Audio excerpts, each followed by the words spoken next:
Welcome back to a course on calculus and its applications. In the previous lecture, we have seen the definition of a function, domain and range, the types of functions, that is 1 on 2 and 1 and on 2 functions, and we ended up saying we are going to look at natural domain in the upcoming lecture, right? So, okay, let me make use of the examples that we have already seen. Let us start with this example. F of x is 1 upon x. Okay, suppose I am defining the function f from the closed interval 2 comma 5 to minus infinity comma infinity by the rule f of x is 1 upon x. Okay, now in this interval, whatever may be the value that you take for x, it is well defined. That is, you can find what is 1 upon x, and if you try to find out the range of this function, it is going to be what f of 2 is 1 upon 2 and f of 5 is 1 upon 5. You can see this is the smallest thing, therefore your range is going to be 1 upon 5 comma 1 upon 2, that is 0.2 comma 0.5. so this is going to be your range. Yes, of course this is possible, but here I have given you the domain and the range. Actually not the range, the codomain here, with which you can find the range. Whereas if I don't give you this, okay, if I don't give you this, what did you do? Actually, what did we do in the previous lecture? In the previous lecture itself, we tried for the possible values of x for which this is defined. This is well defined. This is well defined in the sense the possible values of x such that f of x is a finite value. Okay, finite known quantity. This is what we were trying to squeeze out of these things.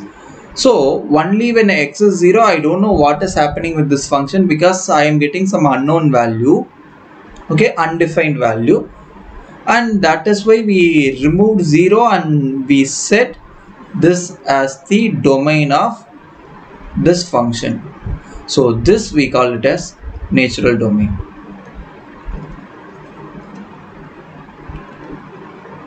Okay, and so these are some functions for which we are going to find out the domain and range. Okay, before getting into this, I would like to say something about real valued functions, because in our course we are dealing with real valued functions only. Okay, so it is mandatory for us to look at what do we mean by real valued function. A function defined from any domain to the set of real numbers. That is, your f of x has to be a real value, that is any value between minus infinity to infinity. Remember, infinity and minus infinity are not included in this. Okay, this has to be some real value for all x in d. In such cases, we call this function f as a real valued function. Okay, that is how we need to find out the domain and range for this function. Okay, this x square and 1 upon x we have already seen. So next we will proceed with this thing, and okay, under root x, when do we say this is a real value? Okay, we have this to be real value. This is the notation for this interval. Okay, minus infinity comma infinity may also be written as script r. This denotes the real line. Okay, if we have this to be a real value, which means what? The value that we have under root has to be a non-negative value. Suppose you have negative value, that will turn this quantity to be a complex quantity. So your x has to be a non-negative quantity so that your under root x will be a real value.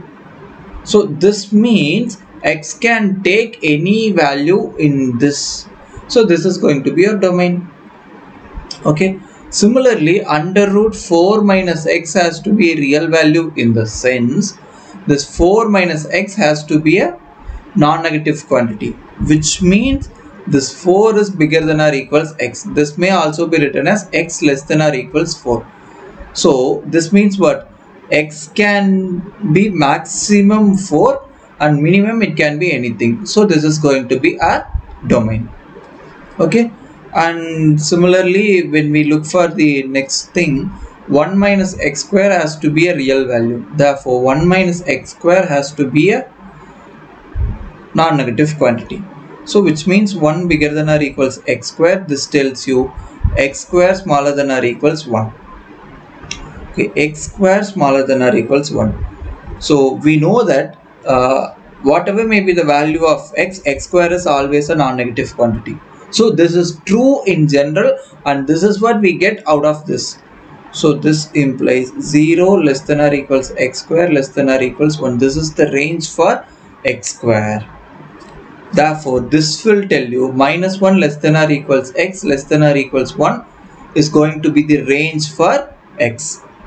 So when you so we have found the natural domain for all these cases. This is minus infinity comma infinity, this is minus infinity comma 0 union 0 comma infinity, and this is closed at 0 comma infinity.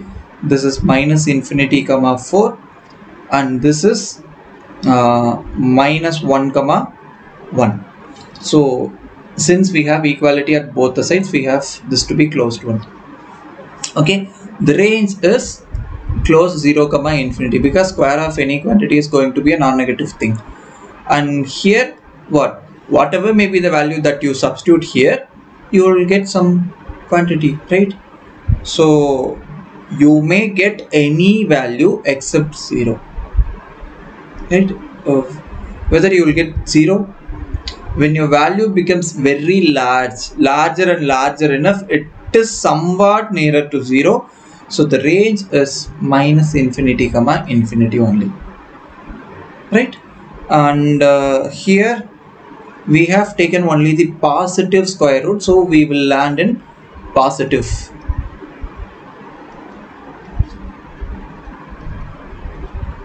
Right? Now let us try and plot these functions in a graph and see what we have. Okay. So this is a GeoGebra tool, which is a free tool.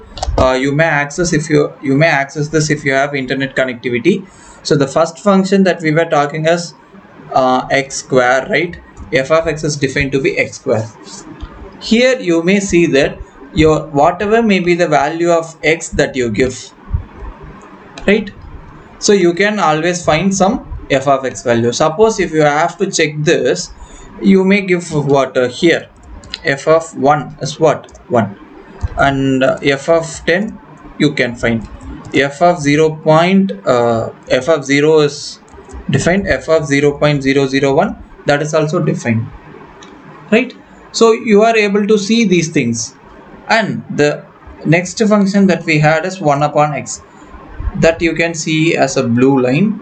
Okay, only when x is 0 you don't know what is happening with this function, right? At all other points you are able to see the things. Okay, I have told you this 0 may also be approached, right? So let me give one g of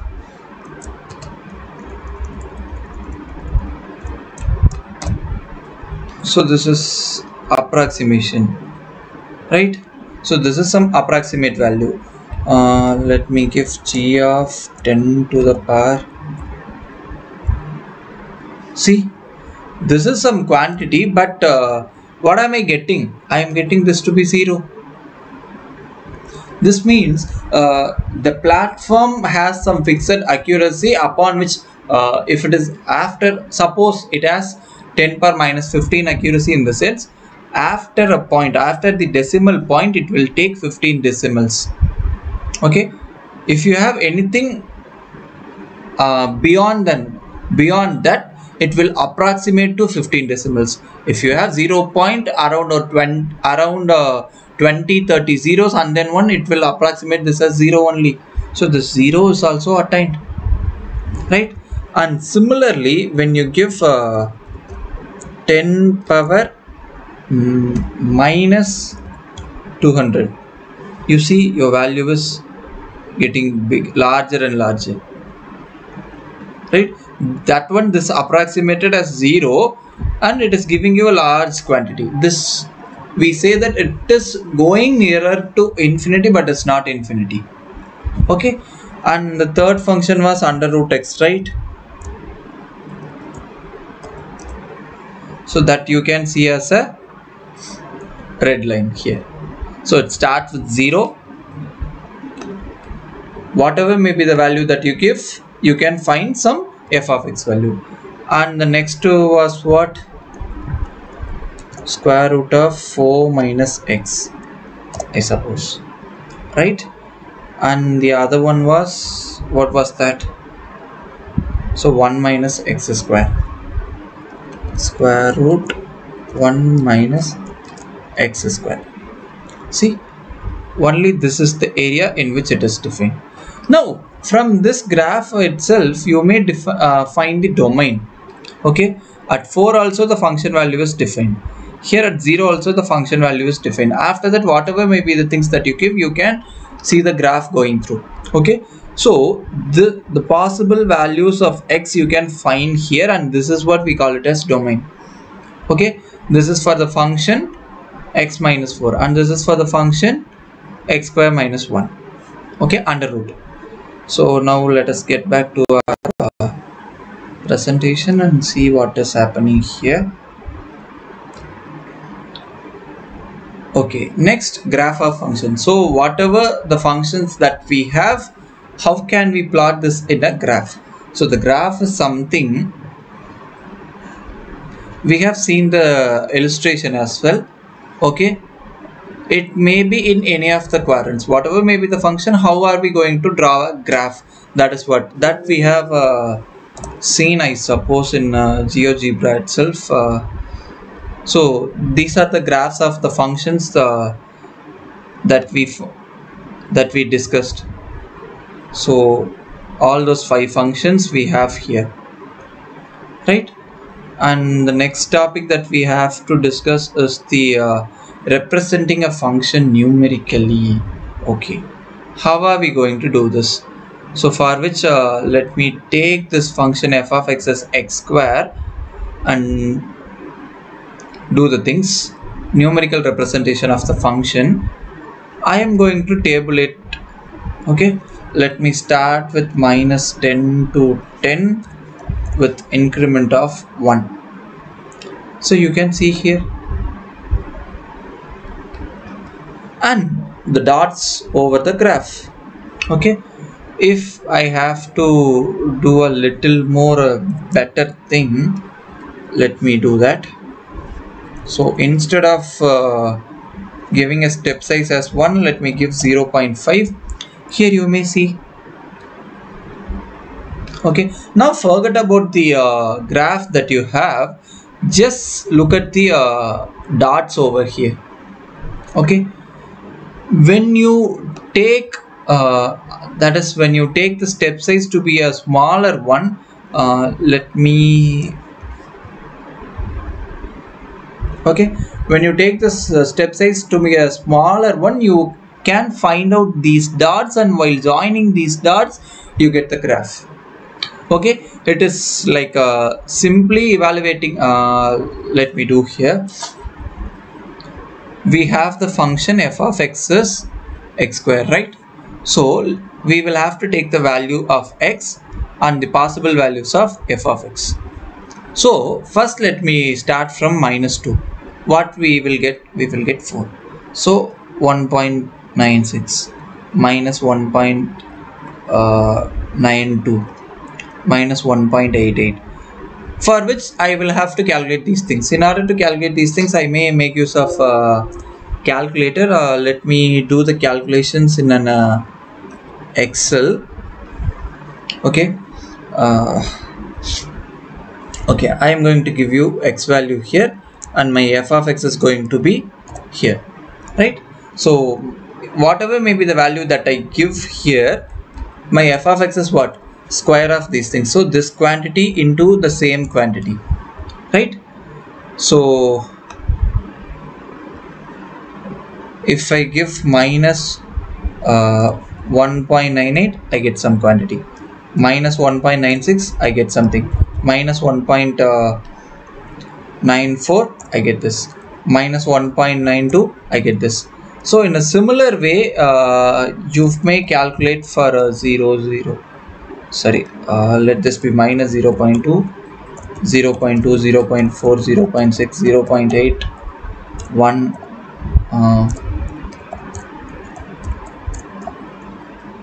So when you work with a graph, you can plot these things, these values. Okay, from minus 2 to 2, you may calculate several values and plot these things in a graph. Okay, when you plot these things in a graph and join these things, okay, tentatively, what would you get? Just a minute. Just okay. So when you try to 0 comma 0 is going to be somewhere here, okay, and 1 comma 1 here, then 2 comma 4 would be here, minus 2 comma 4, 3 comma 9 somewhere here, right? So when you do this, join this as the straight lines itself, okay, you get something like this. Please excuse me for the bad drawing. When you actually do it, you would get something of this sort with the straight lines. Okay, when you take your x values to be a finer and finer, you get this as a curve instead of a straight line, right? So this is how we can represent the function numerically, and we may go for a graphical representation. And the next one is the vertical line test for a function. That is, suppose I have a curve of this sort. Okay, just a minute. Okay.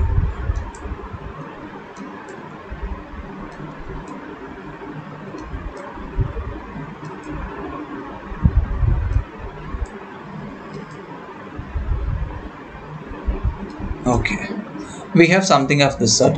Whatever may, if I take a vertical line like this, okay, I think it is not a vertical line. It is something going bad. Okay, so if I take a vertical line like this line has to cut at only one point. Here you may take a vertical line, the line is cutting at only one point with the curve.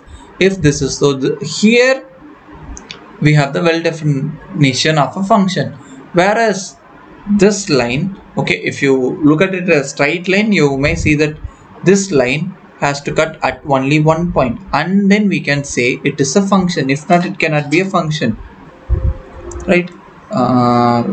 If you see here, let us go back and see what is happening with the, let me take some other function and tell you what is happening actually. Okay, so now I have to take x equals minus 5. See, I take a vertical line over here and it is cutting only at one point, right? This is what, okay, if it is cutting only at a one point, then we call the function is well defined at this point. Okay, at nowhere here, whatever may be the line that you take, it will cut at only one point and it is a well defined function. And I was saying about the representing the function numerically, right? So you will have to join these dots so that you will get a graph. So here you have only the dots. This is the numerical representation of a function. Okay, and let us go back.